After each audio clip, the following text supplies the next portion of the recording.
And then all of a sudden we hear they're firing, they're shooting. And so I'm like, we're not staying here. Calgarians caught in the crossfire run for their lives. Today's incident could have had far more tragic consequences. A traffic stop turns to chaos. An officer is shot and a suspect found dead.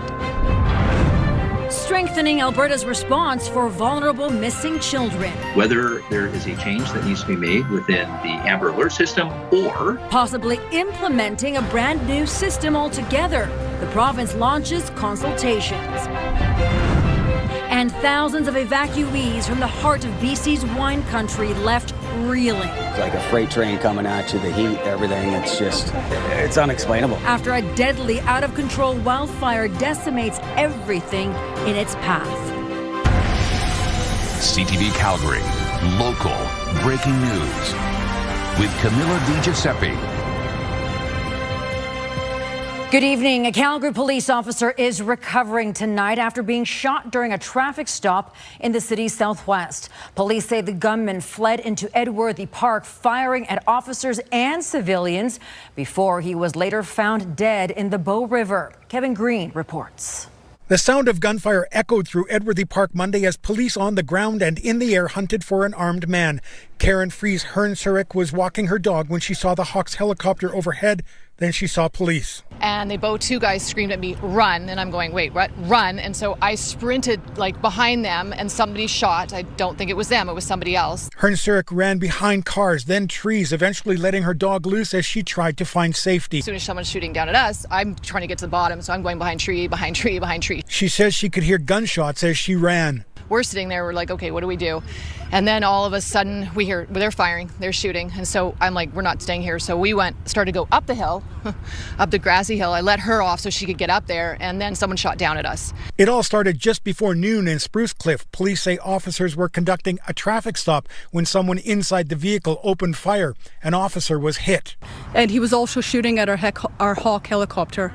So several rounds fired from this offender at trying to obviously injure and kill people, innocent people, where they had no regard for safety at all. The suspect ran into Edworthy Park. Hawks tracked him from above as officers pursued him on the ground. A dangerous person alert was issued warning people to stay away and telling nearby residents to remain inside. We were yelling at civilians, the public, to get away while we ran towards the gunfire. So yes, it was definitely, I would say, out of a movie scene. A police officer had pulled out right in front of me, in front of the house, came out of the car with AK-47, some large gun, and said, get inside and lock your doors. I could see it all happening and thought maybe there was a film happening because it literally looked like an action sequence. Police say the suspect then carjacked a CPKC vehicle and drove through the park until the vehicle became stuck.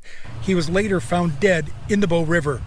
The man who was shooting at police and at civilians died of a self-inflicted gunshot wound, but police say they don't know yet whether he was also hit by any bullets fired by police officers.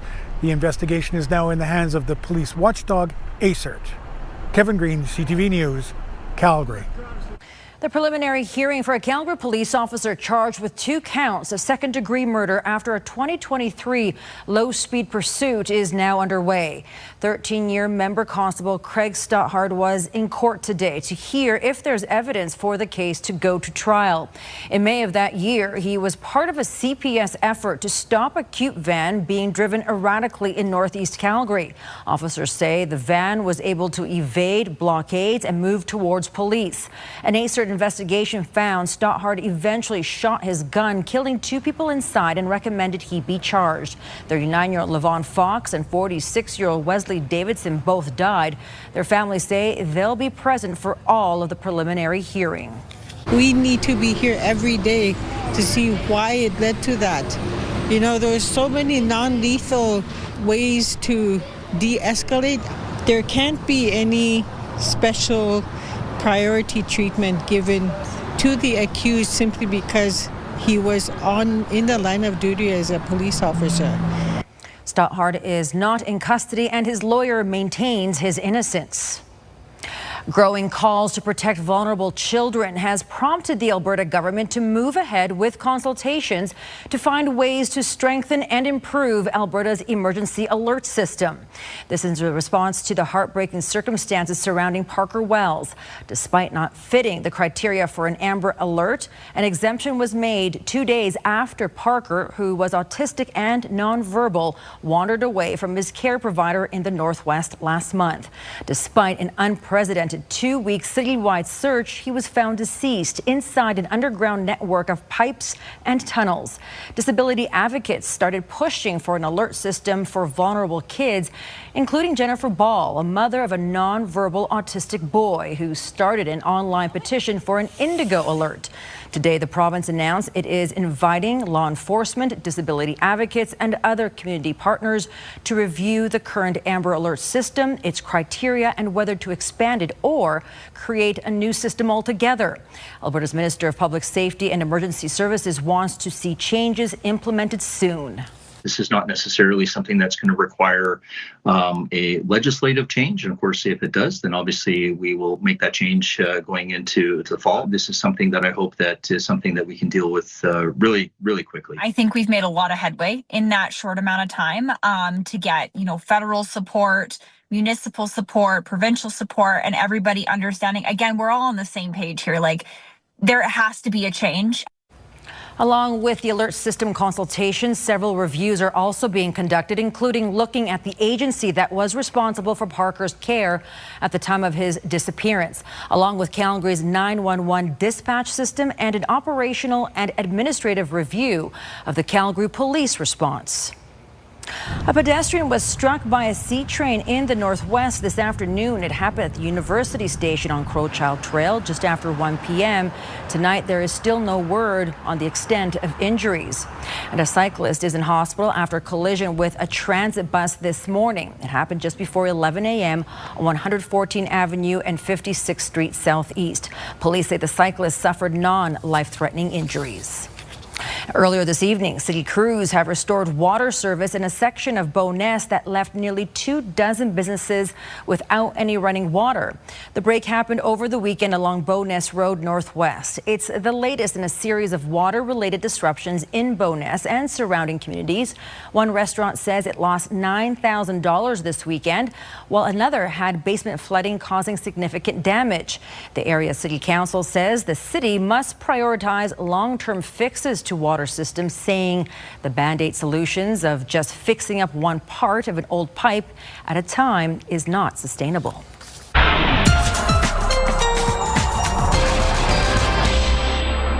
Danielle is in with our first look at the weather. A cool, rainy week.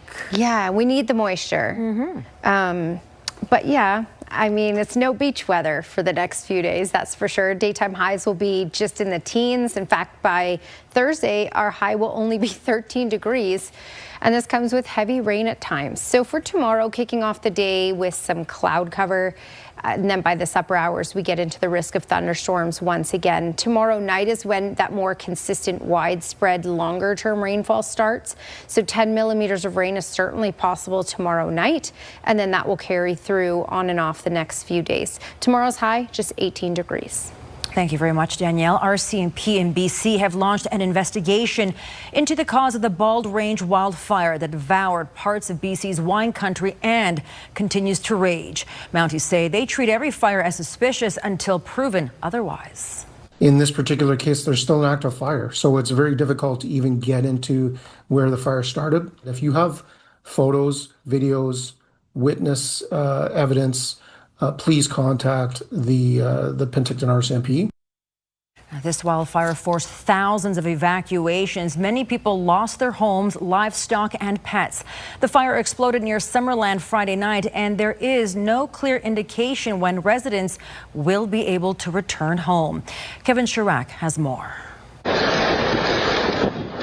Security video shows the fire racing toward a home in Fulder Friday night. Blair Dufty and his wife lived there for more than 2 decades. Now it's gone.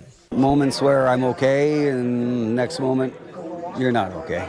And I have a feeling that'll be going on for a lot of us for a long time. Video shows several properties in Fulder destroyed. An official tally has yet to be released. We got married there 2 years ago. Kiara and Sasha Sopo's family ranch also destroyed. They had only minutes to escape. There was no time to really grab anything. We got 4 horses out, and the rest we had to open the gates. We lost everything. We lost our dogs. We couldn't get our dogs out in time. Amid heartbreak, somehow their cattle, horses, and donkey survived. They're all safe. They literally were standing in our grass field and just hanging out. Then we started getting really worried. Yeah. Doug Lowney and his family also escaped, but still doesn't know if his home survived.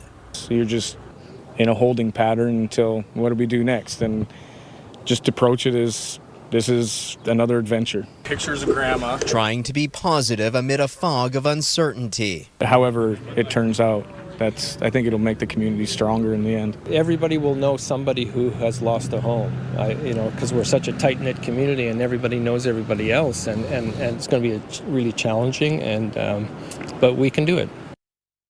An elderly woman is confirmed to have died while fleeing the Bald Range fire, which continues to burn out of control.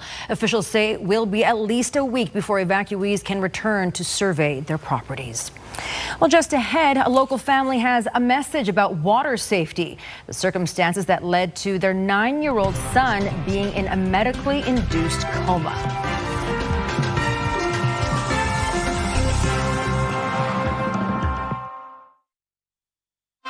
You're watching CTV News, Calgary.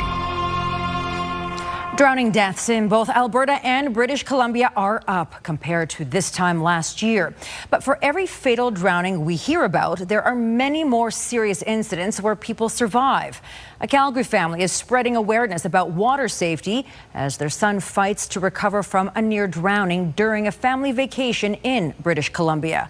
Alicia Fieldberg reports. 9-year-old Angie remains in a medically induced coma 1 week after he nearly drowned in a river while on family vacation in British Columbia. Seeing your son like that is, I don't have any word to. Like, we don't wish this on any family that what we're going through. On August 3rd, the Calgary boy was swimming in the Shuswap River near Enderby when he was swept under the surface and became trapped by a piece of driftwood.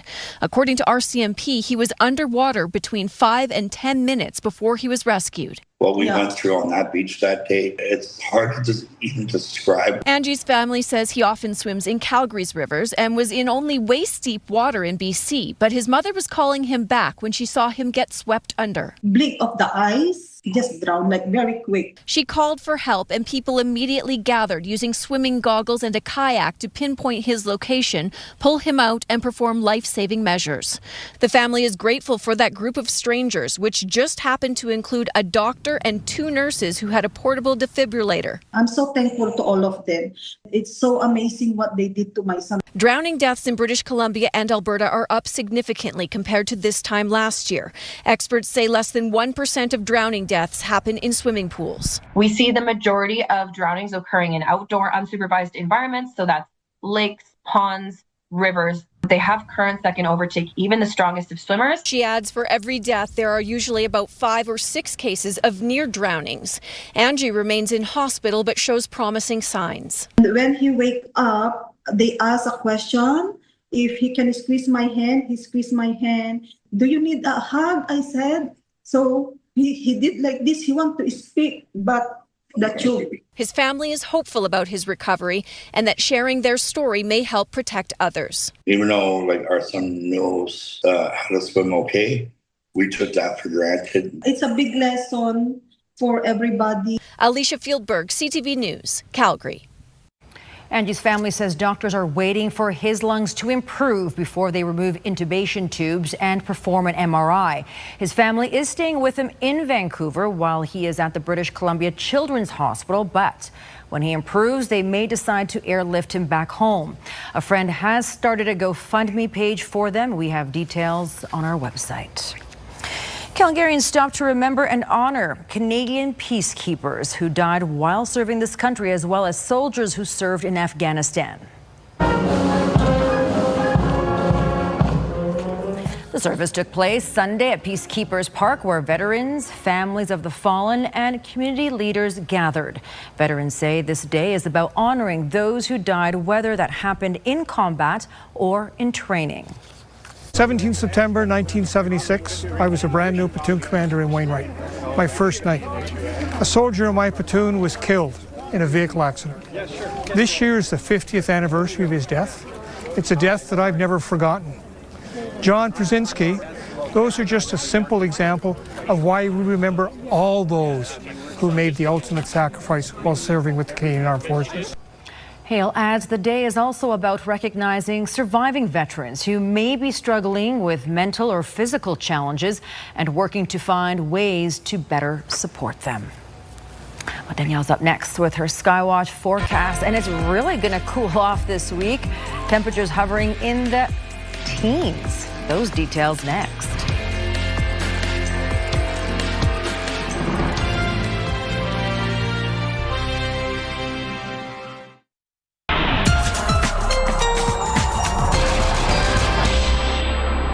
All right, well, today in the city, we got up to a high of 20 degrees, so already below normal, and we will continually be below normal for the rest of this week. In fact, daytime highs will be in the teens for the next 3 to 4 days. So an even further cool down to be expected here. 26 is the high in Lethbridge, 28 in Medicine Hat. So certainly some heat in the southeast corner, but that'll all change too. We're all cooling down over these next few days. When we talk about air quality, most of southern Alberta is moderate on the scale, if not moderate low, but closer to the BC border, right along the mountains, is where we have some poor air quality at times, waves that push up into high risk, that's for sure. And on the BC side, definitely at high risk because that's where all the fires are. But the mountains are keeping some of that smoke off to the BC side. This will all start to really make its way out for Thursday as we get a change in wind direction. But at this point, we do have the air quality warning in place right up along the mountains, as you can see right here. And this will likely be in place for the next 2 days before things, the wind direction changes and things give us some relief from that. And on the BC side is an elevated risk in the orange, as you can see here, and high risk to the more extreme level for air quality health index on the BC side for many areas. All right, radar and satellite was an active day today. Even severe storms passed through parts of southern Alberta. We have the potential for thunderstorms anywhere in southern Alberta right up until about 1 o'clock in the morning, and then things wind down for the night. But that risk is back once again by the supper hours tomorrow.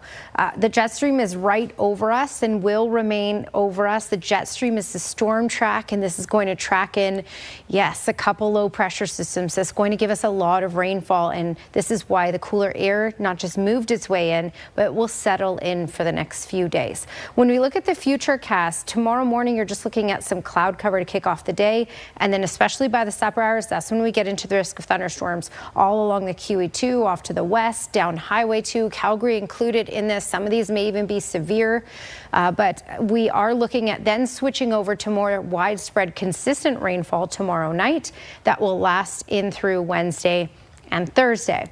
Temperatures look like this. 18 degrees is our high for tomorrow, 16 for Wednesday, and just 13 by the time we get into Thursday. Well, for the day, mostly it should be dry, but then by the supper hours, that's the risk of thunderstorms, and then we get into more of that longer term rainfall. So tomorrow night, 10 millimeters of rain possible, another 10 to 15 millimeters possible on Wednesday, and another 5 to 10 possible on Thursday. Temperatures will start to warm up by Friday slowly, but will also dry out on Friday as well. Thank you very much, Danielle. The Calgary Stampeders looking for a win at home after a long road trip. They are now focusing on their next game against the BC Lions on Thursday.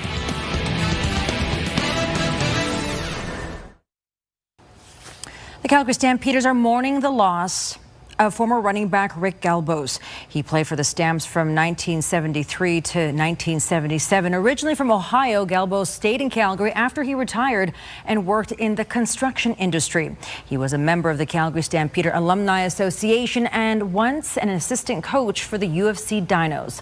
Rick Galbos was 75. The Calgary Stampeders are back at home, gearing up to face the BC Lions after 3 games on the road.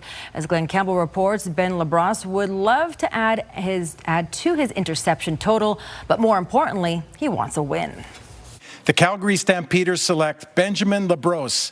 Ben Labrosse was drafted in the first round, 4th overall in the 2024 CFL draft by the Stampeders. After going without an interception in his first 2 years, Labrosse is making up for it in 2026. Kelly fading away, and is it intercepted by Ben Labrosse? The 26-year-old is tied for the league lead with 5 interceptions. Labrosse had 3 picks against Winnipeg and 2 versus the Argos. I feel good. I feel like this is, I feel like I just get to show the true me. But yeah, overall I feel good. I feel good about our defense too. So that's it's a good feeling. I knew it was coming, and I think the people around me knew it was coming too. I think even the coaches knew it was coming. It's just, I guess it just took time. After a solid first season, Labrosse ran into injury problems last year. An ankle injury forced him to miss 10 games. This season, he's back to full health and getting a big opportunity as a starting quarter. And it's an easy interception. It's a long season, and just gotta keep on, after every game, make sure that I get assessed on whatever it is that's bugging me. But so far I've been lucky, and I've been putting in the work to stay healthy. Stamps head coach and general manager Dave Dickinson says this is exactly what the Stamps were hoping to see from Labrosse. He's a ball hawk. He makes great athletic plays, some type of plays that we were hoping as a draft pick. He's certainly been a big part of the defense's success the last 3 weeks.